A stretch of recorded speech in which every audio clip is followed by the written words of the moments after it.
马斯克又发关于狗狗币的推特了。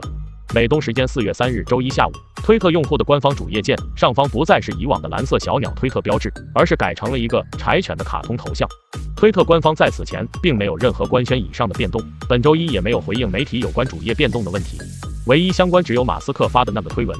马斯克此举推特带货的行为，直接让狗狗币在周一美股午盘时段大涨，一度从0.077美元涨至0.102美元，创去年12月以来盘中新高，盘中涨幅曾达到30%。此次更换 logo 时间有多久，还没办法确定。有趣的是，在之前马斯克还没有收购推特的时候，马斯克曾和人讨论收购推特，并把推特 logo 改成狗狗币的 logo。现如今这个男人先是收购推特，然后现在改 logo， 真正的言出必行。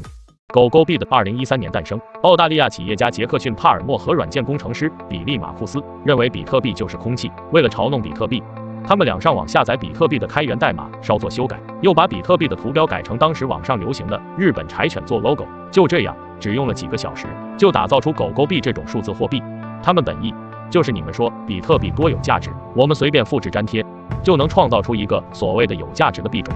两个创始人也不看好狗狗币，早就抛售完不管了，就让它按照程序的算法自主运行。这也造就了狗狗币成为加密数字货币领域里排在比特币之外的第二个无主货币。狗狗币前些年不温不火，沉睡多年后被马斯克看中，从此马斯克就成为狗狗币的首席代言人。硅谷钢铁侠马斯克真是能量巨大，能把特斯拉打造成新能源车一哥，也能把人和货物用 SpaceX 火箭送上天，还能凭借他一张嘴把狗狗币吹上天。在推特上，在电视节目上，马斯克不留余力鼓吹，多次大幅拉盘，甚至扬言登上月球后放上狗狗币图像，买 SpaceX 火箭门票也要用狗狗币。上月球的话一出，狗狗币的价格率登上月球。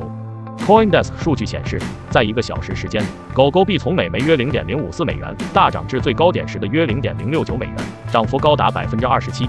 后面在电视节目上，马斯克认为狗狗币是货币的未来，这是一种势不可挡的金融工具，将接管世界。被主持人一再追问，马斯克最后承认狗狗币是一个骗局，这话瞬间让狗狗币暴跌30%。如此看来，狗狗币涨或跌完全靠着马斯克的嘴。于是许多炒狗狗币的人忍受不了，共同提起了2580亿美元的诉讼。该诉讼指控马斯克进行传销，以抬高狗狗币的价格。被起诉之后，马斯克发推称会永远支持狗狗币。此次推特换 logo 之后，网友更是戏称其为狗推。好了，本期的内容就到这里。这里是小白的 Web3 日记，关注我们，获得更多 Web3 资讯。我们下期再见。